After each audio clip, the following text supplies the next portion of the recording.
Hey there, my name is Anthony Romano, and this is another quick video on the ketogenic diet and some more keto foods, particularly on which protein bars you can eat on a ketogenic diet and how to understand basically the method to assess which protein bars you can eat on a keto diet if you come across one that isn't mentioned in this video.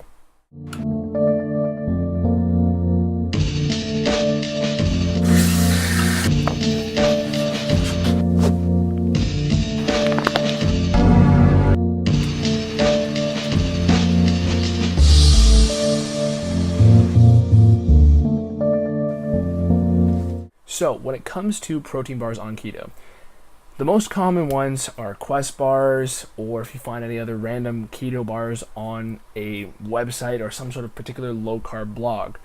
In general, I'm going to explain to you what goes into a protein bar that you want to avoid and which ones off the top of my head you can have. In general, Quest bars are one of the better options. Now, you'll typically find on a lot of these protein bars that they have a larger amount of carbohydrates but a substantial amount of fiber. So yeah, the net carbs here will play a role, and some people debate about whether you should look at the fibers as half the amount it says just for conservatism's sake. But in general, I'd say if you're going to have a bar that has 20 carb and like 14 fiber or something like that, just limit it to 1 bar a day. Experiment with having days where you don't have bars, and you typically will feel better.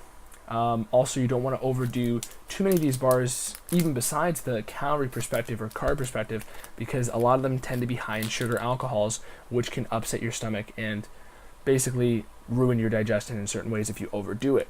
So when it comes to actual sugar alcohols that you can consume, this would be erythritol and I believe xylitol, if xylitol is even a sugar alcohol. But erythritol, xylitol, stevia, those are totally optimal. Particularly xylitol and stevia. Those are the optimal ones for sweeteners in these bars. You want to tend to avoid maltitol. Maltitol is in the grenade carb killer bars. So carb killer bars, grenade, it sounds funny to say that, grenade bars, which I probably have a picture in the thumbnail or something, or you can Google it. They're another popular bar that you'll find at GNC, Popeyes, all those supplement places. But in general, you actually can get away with having them. They do have similar macros, they do have similar carb to fiber ratio, but again, you don't want to be having things that are too high in maltitol. Maltitol will raise your blood sugar, and although that may not be too big of an issue in the grand scheme of things, you can still get away with 1 bar of that kind, not the actual 1 bars, which can actually have their place on a ketogenic diet. The 1 bars, the 1 protein bars, they're very similar to the Quest bars again. However, some of their sweeteners do contain maltitol, which isn't really the most optimal. Sometimes they do have dextrose or other simple sugars in these bars. So when you flip up this little part of the bar, you're going to see things like protein blend, almonds, water, cocoa butter, natural flavor, erythritol, palm oil, cocoa powder, sea salt, sunflower, lecithin, sucralose, coconut oil, xanthan gum, baking soda, stevia. So those aren't the worst ingredients. However, some of these bars do contain small amounts of sugars, where it'll say things like maltodextrin, or even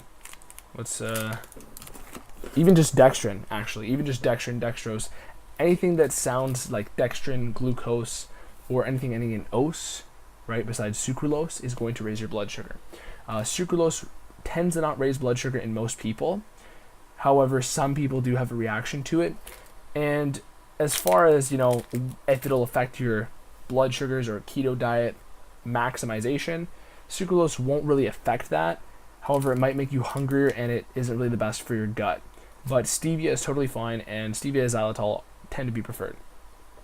Anything sweetened with MCT, stevia will probably be better. You can have dark chocolate as well. Dark chocolate, the higher the percentage, the better. And trust me, if that sounds absurd, your sensitivity to sweets and sugars will be much higher on a ketogenic diet because you're not consuming them on a regular basis. So things like dark chocolate will feel like a luxury to you. And they're totally fine, and they're a healthy source of antioxidants and cocoa. The higher percentage you go, the better. So 70% and up is better. For the Quest bars, some of them are made with more sugar, so you really have to look flavor by flavor to figure out which ones have better ratios of the ingredients, the sugars. If you're in Canada or the States, the back of the bar and the certain ingredients might be a little bit different. I don't know any other places besides those two countries that might have different ingredients for the same flavors. But overall, you're going to want to watch out for the maltitol. I mean, yeah, a 1 bar or a grenade bar are a little less preferable. You really shouldn't be having them every single day. If you did have to pick 1 bar, it would be the Quest bars. They also do make greater varieties of keto bars in the States, I'm pretty sure. So if you live in Canada like me, you're kind of out of luck on that one. You got to stick with the Quest bars or the grenade bars and bottom tier 1 bars.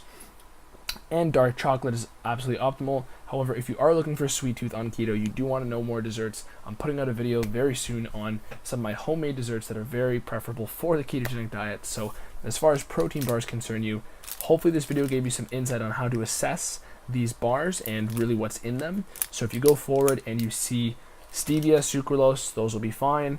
Obviously stevia is healthier for you, but the red light should come up with maltitol, depending on how much is in there, maltodextrin, anything that says corn fiber, any sort of high fructose syrup is not. Stay away from that. Don't even consume that. You can't even get by with small amounts of that because fructose or high fructose corn syrup will kick you out of ketosis immediately.